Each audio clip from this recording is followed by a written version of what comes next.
Bien, y el gobierno se abrió a postergar hasta septiembre la cuenta pública presidencial, como lo pidieron algunos senadores de la oposición. Puso sobre la mesa el 1 de septiembre, pero aún no hay nada definido. Conversamos al respecto con el senador de Renovación Nacional, Francisco Chaguán. ¿Cómo está, senador? Muy buenos días y gracias por este contacto con Mega Noticias Alerta. Buenos días, Florencia, y por supuesto abierto a la conversación dentro de la comisión mixta para poder fijar la fecha de este hito republicano tan importante. Claro, ¿qué le parece que todavía no se haya logrado una fecha, considerando que estamos a 25 y antes se esperaba que fuera para el 1 de junio?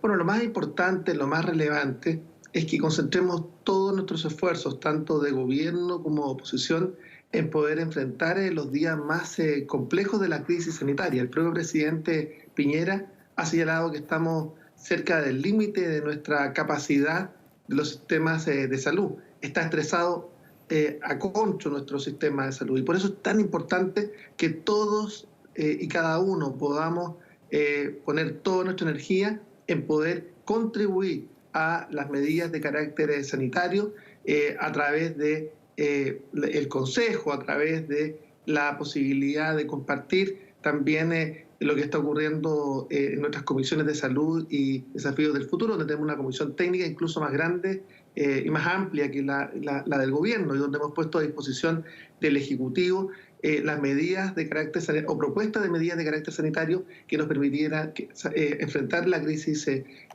sanitaria. De hecho, fue justamente este equipo y estas comisiones las que le planteamos al presidente Piñera que hubiese la posibilidad de tener una cuarentena total en la región metropolitana, cuestión que fue acogida debido a que teníamos hasta esa fecha una pandemia en el sector oriente y otra en el sector poniente de Santiago, donde las condiciones de hacinamiento del sector poniente podían elevar dramáticamente la cifra de personas contagiadas, cuestión que ocurrió y por eso creemos que el Ejecutivo escuchó nuestras palabras.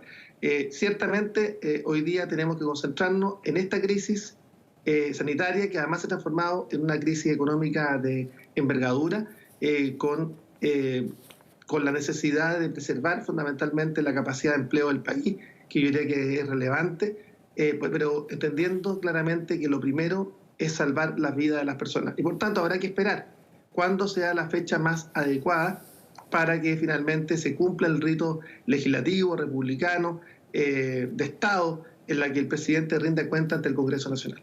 Claro, senador, pero para ya ir más en concreto, quizás al detalle, ¿cuáles podrían ser los inconvenientes de realizar esta cuenta pública en septiembre, recordando que va a ser a menos de un mes de que se realice el plebiscito? Bueno, lo primero a señalar es que esperamos que el cronograma electoral pueda realizarse con normalidad, pero tal como se planteó en su oportunidad con el Colegio Médico, es necesario poder revisar las condiciones sanitarias en que se encuentra el país 90 días antes del hito electoral, vale decir, nosotros debiéramos establecer en el mes de agosto si están dadas las condiciones para poder realizar el plebiscito, que nosotros esperamos que se cumpla la palabra empeñada y se realice el 25 de octubre, pero si las condiciones sanitarias lo aconsejan, habrá que postergarlo eventualmente para una nueva fecha. Acá lo importante, lo relevante es que seamos capaces de concentrar en esta etapa todo nuestro esfuerzo en el combate a la pandemia, pero ciertamente aquellos que creemos que hay un compromiso del país para poder realizar el plebiscito, habrá que estarse a las condiciones sanitarias del país 90 días antes y en caso contrario habrá que establecer una fecha en el menor breve plazo que así lo merite para poder consultarle al pueblo de Chile, que nosotros es lo que aspiramos para en definitiva saber si quiere o no cambiar su carta fundamental. Claro, senador, y bueno, considerando lo que usted dice, que estamos en una situación sumamente incierta debido a esta pandemia, ¿usted considera que sería, a ver, cómo decirlo, óptimo quizás que durante los próximos meses los parlamentarios, no solamente para la cuenta pública me refiero, sino que para el resto de los meses trabajen de manera telemática, virtual? Bueno, el Senado ya lo está haciendo de esa manera. Pero para el resto, me refiero para el segundo semestre completo, por ejemplo. Bueno, es que yo creo que acá hay que extremar todas las medidas. El Congreso no puede dejar de funcionar. El Congreso en democracia debe servir de apoyo al Ejecutivo para poder sacar las medidas de carácter sanitario o las medidas de carácter económico que sean necesarias para enfrentar esta crisis. Es así como el Congreso Nacional aprobó el ingreso familiar de emergencia, que comenzará a pagarse en los próximos días. Es el Congreso Nacional el que aprobó el bono COVID. Es el Congreso Nacional que estableció, en virtud de una legislación, el fortalecimiento del FOGAPE para poder dotar de recursos a la MIPYME y la PYME, aun cuando la banca no estaba a la altura de las circunstancias justamente de este marco legislativo que nosotros aprobamos y por tanto habrá que corregirlo. Entonces, acá es fundamental que el Congreso siga funcionando para, en definitiva, apoyar o coayudar al gobierno a poder enfrentar esta pandemia. Senador, y respecto a la reforma de la rebaja de la dieta, ¿van esta decisión en una línea correcta según usted? Porque pese a que finalmente todo esto ha costado que el Congreso llegue a un consenso sobre este tema. No, el Parlamento ya lo resolvió. Sí, pero a su criterio. No, yo creo claramente que acá todos tenemos que aportar con austeridad para poder enfrentar la grave crisis que hoy día vive el país. Y yo espero que la alta dirección pública, que debe estar pronta a resolver, tenía un plazo de 30 días para aquello, finalmente señale cuáles son los criterios para poder establecer el nuevo estándar de remuneraciones de todos los altos funcionarios del Estado. Creemos que todos y cada uno deben aportar para que, en definitiva, podamos dar también un signo de austeridad para poder enfrentar esta crisis que, vuelvo a insistir, no solamente es una pandemia, estamos hablando de la crisis sanitaria más profunda de los últimos 100 años, sino que también estamos hablando de una crisis económica que de alguna manera, por lejos, supera a cualquiera de que se tenga registro desde la década del 50, del siglo pasado, y más bien se asimila a la década del 20 del siglo pasado, a la Gran Depresión. Acá vamos a tener, ya tenemos cerca de 1,5 millones de trabajadores cuya relación laboral o está suspendida o han sido desvinculados, despedidos. Acá preservar la capacidad de empleo del país es fundamental para poder levantar la capacidad de empleo y a los pequeños emprendedores a partir de que decaigan las cifras de contagio, y por eso es tan importante, tan relevante que todos y cada uno de los sectores políticos den también señales de austeridad respecto a esta materia. Claro, senador, ¿y qué le parece, cómo considera usted que ha sido esta gestión por parte de la entrega de las cajas de alimentos, que la verdad ha sido bastante criticada, quizás por algunos alcaldes y también por parte de la oposición? De hecho, los presidentes tanto del PPD, del PS y del PR dijeron que se está improvisando con esta entrega de canastas y solicitaron al presidente preferir otro camino. ¿Qué le parece a usted esto? El Banco Mundial, Florencia, ha optado por dos caminos en virtud de esta crisis. Por una parte, las transferencias directas, que hizo relación con la entrega de un voucher, claro, para que en definitiva las personas puedan movilizar también el comercio local. Me parece que va en la dirección correcta. Otras son las ayudas en especie, claramente dice relación con estas cajas de alimentos que se están distribuyendo. Yo diría que en esta primera etapa ya está en proceso las entregas de canastas de alimentos que se explican por las razones de confinamiento que hoy día está en la región metropolitana, donde se encuentra la mayor parte de la población del país concentrada, y también en algunas regiones, como la región de Valparaíso, tenemos confinamiento para los mayores de 75 años. Por eso se podría explicar la entrega de canastas. Pero ciertamente yo soy partidario que en la segunda etapa, porque las ayudas van a seguir en esta etapa de crisis y de pandemia, creemos que en la segunda etapa debieran ser transferencias de carácter económico para que las personas puedan contar con los recursos necesarios para poder también adquirir en el comercio establecido en sus respectivas zonas. Es cierto, ahí tiene también algunos contras, por ejemplo, los stocks necesarios que pudieran haber en determinados sectores y en determinadas comunas, pero ciertamente yo soy partidario que la segunda etapa se haga con transferencias directas más que con canastas familiares.